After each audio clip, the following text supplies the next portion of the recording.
ইস, অনেক রাত হয়ে গেল। কি আর করতাম, অফিস করেই তো বার হতে হতো। হঠাৎ করে বউ জানালো শ্বশুরবাড়ির বাবা মা নাকি খুব অসুস্থ। আমি যেন একবার যেয়ে দেখে আসি। আমি কলকাতায় থাকি, আমার শ্বশুরবাড়ি গ্রামে, কলকাতা থেকে একটু দূরে। ওখানে যাতায়াতের তেমন কোনো ভালো রাস্তা নেই। খারাপ রাস্তার জন্যে পৌঁছাতে একটু দেরি হয়ে গেল। যেহেতু গ্রাম, চারিদিক বাঁশের সাঁকো, বট গাছ, খেজুর গাছ, দু একটা টিমটিমের দোকান, এসব পেরিয়েই আমার শ্বশুরবাড়ি যেতে হয়।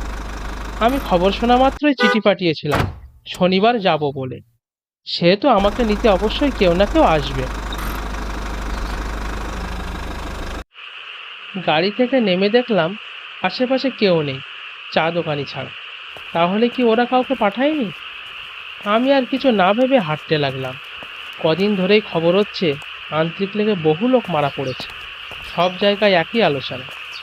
আম্বিয়া বলল মনটা ভালো লাগছে না, একটু খবর নিয়ে এসো।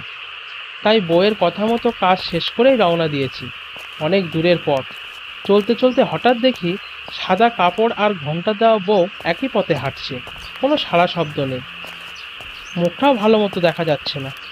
আমার বুকের মধ্যে যেন কেমন একটা ছ্যাদ করে উঠল। তবুও পথ চলতে লাগলাম। রূপনগর গ্রামে এই হচ্ছে প্রাচীন একটা কালী মন্দির। পুজো হয়। এই অন্ধকার মন্দিরের মধ্যে যেন জোনাকির আলো ঢেউ খেলছে, ঝিঝি পোকা টানা ডেকেই চলেছে। এই জাগ্রত মন্দিরের যেন কেমন শুনশান অবস্থা। ভাবলাম বউটাকে ডেকে একটু কথা বলবো। না থাক, কি ভাববে হয়তো। তাছাড়া পথ তো আমার চেনা। চারিদিকটা কেমন যেন ভারী ভারী লাগছে, কিছু ভালো ঠেকছে না। চারিদিকে জ্যোৎস্না রাত। বউটার পিছু পিছু আমি পথ চলতে লাগলাম। কেমন একটা, বাবা, অন্ধকারে ঘোমটা টেনেও কেমন পথ চলছে। ডেকে কি জিজ্ঞাসা করব কোথায় যাবেন উনি? অথচ গাটা খুব ভারী ভারী লাগছে আমার। পৌঁছাতে পৌঁছাতে আরো রাত হয়ে যাবে। তাড়াতাড়ি পা চালায়।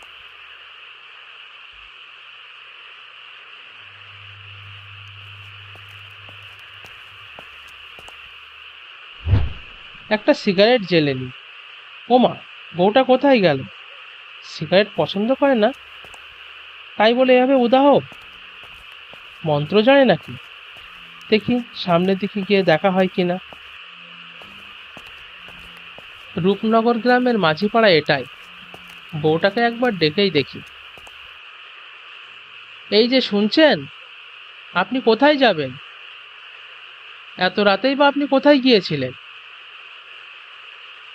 তুমি আম্বিয়াদের বাড়িতে যাবে না? আমি তোমাকে নিতে এসেছি, ভয় পেও না। হ্যাঁ, কিন্তু কে আপনি? আপনাকে তো ঠিক চিনতে পারলাম না। আপনার কথা এমন শোনাচ্ছে কেন? আমার বাড়ি এখানে। জানতাম তুমি আসবে। চলো এবার, অনেক রাত হয়ে গেছে। আমার গাটা যেন এবার আরো ভারী হয়ে উঠল। এই অচেনা মহিলা এত কিছু কি করে জানে? এমনকি আমার বইয়ের নামও। আমার গা হাত পা যেন আরো ঠান্ডা হয়ে আসছে। কি হচ্ছে কিছু বুঝতে পারছি না। নিঝুম রাত। এই হলো আমার শ্বশুর বাড়ি। গাছপালা ঘেরা বাড়িটা। এখন আলো জ্বলছে, তার মানে জেগে আছে। চারিদিকে একটা ঠান্ডা হাওয়া বইছে।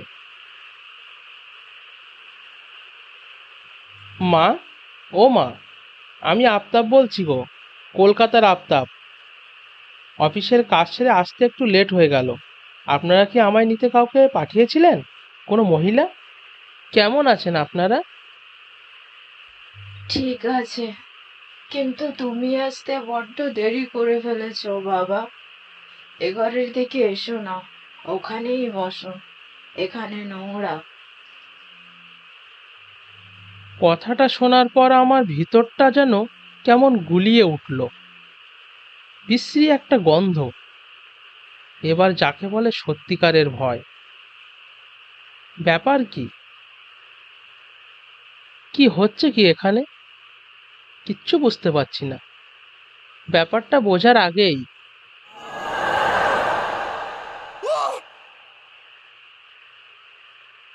এই নাও বাবা, হাওয়া খাও। কি হলো, ভয় পেলে নাকি?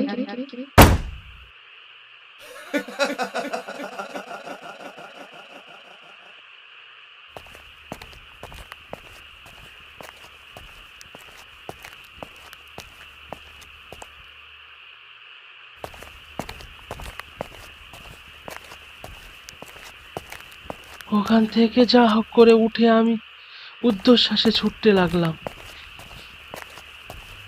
আর চলতে পারছি না। গ্রামের এ কি হয়ে গেল? তাহলে আন্তরিক রোগে কি গ্রামের সবাই মারা গেল? ভোর হতে খুব একটা দেরি নেই। গ্রামের সীমানাটা ছাড়তেই সেই অসুস্থ আর মেয়েলি গলায় কেউ বলল,